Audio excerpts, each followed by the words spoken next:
Hello again, Dominic Trophy, and welcome to another video.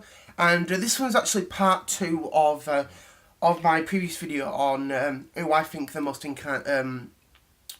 underrated incarnation of the Doctor is. You know, obviously in Doctor Who. The reason I'm doing a two-parter on this is due to the fact I didn't want people to watch a very long video because obviously near told about almost 20 minutes, and the thing is, I don't like people doing that because of the fact most of the time they end up, stop watching it and then obviously watching it later on, which I've done a lot. You know, if it's like a 30-minute video or a 15-minute video, I usually might watch like half of it and then later on I might watch the rest of it. So I just want to make sure that just in case, okay. I know it's a different area as well, but that's it.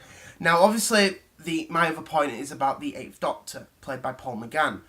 Now, the Eighth Doctor's always been a very interesting incarnation due to how his era was, because he did not have really much on screen. You know, he had the television film, and then that was it until the 2005 revival, which I think was a shame. Now, obviously, the 1996 film which he was in was obviously a way to revive Doctor Who, which unfortunately it didn't. And I think that's a shame because the film's actually in a really, really good story. But obviously the way it was that after Doctor Who was cancelled in 1989, they wanted to actually revive it. But there were actually ideas and plans to make an American remake before Doctor Who was even cancelled in 1989, which is interesting. So obviously there hadn't really been much, between the years of Doctor Who, between 1989 and 1996. Obviously we had the 30th anniversary in 1993. But there were also audio stories and comic book strips that happened in between, alongside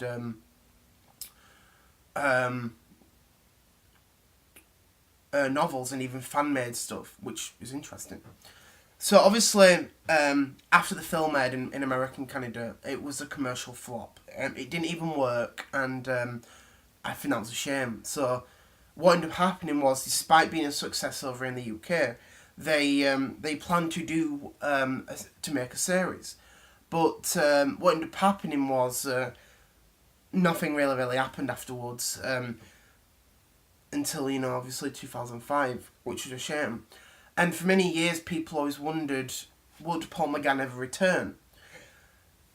Yes, but obviously at the first people said yes, but most people kind of thought no, Paul McGann's never ever going to return. And I felt the same way because when I watched the film back in 2010, I thought it was a really, really good story.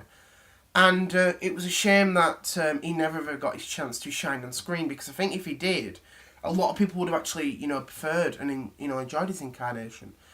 But the thing that hurt the most was that obviously we didn't get, anything with him for many, many years, whilst we had other incarnations go on after him. But the best thing that we got in 2013 was that we finally got his regeneration scene, which was one of the biggest things that made his incarnation extremely interesting. And I could not believe that a lot of people had waited 17 years, and Paul McGann himself, 17 years to wait for him to actually get a second appearance and a regeneration scene. Do you know something? One thing I'd like to say to you, Paul McGann, I'd like to say thank you very much for finally giving us the missing gap that we've waited for years. And it was one of the best things that we got in Doctor Who for a while. And it was kind of a shame that we did not get it until that time, because I think a lot of people really, really wanted it to happen. But also one thing that was interesting was there was actually plans to make a regeneration scene in the final comic book story, The Flood, which was actually published today, 11 years ago, 2nd of March 2005. And it never ever happened because Russell T Davies didn't want the transition to happen. And I think it would have actually had a lot of criticisms if it did happen, but apart from that, we finally got it, and I think that was one of the best things ever got. For an incarnation that didn't have a lot on screen, he did a lot. He's done years worth of Doctor Who.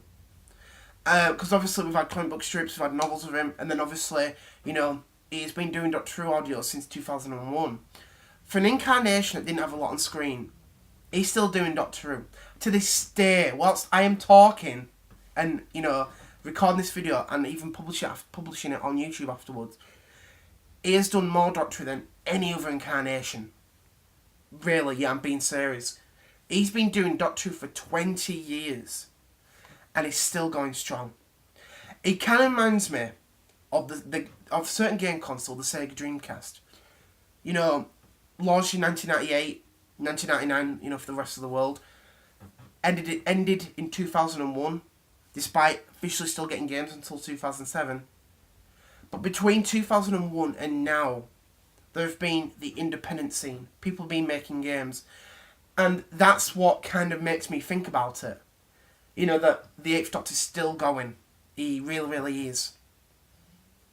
And, do you know something? I thank you very much. Thank you very much, Paul McGann, for giving us a great incarnation of your Doctor. But before I finish, I'd just like to say thank you very much for watching, and I hope you enjoyed this video. See you later. Bye.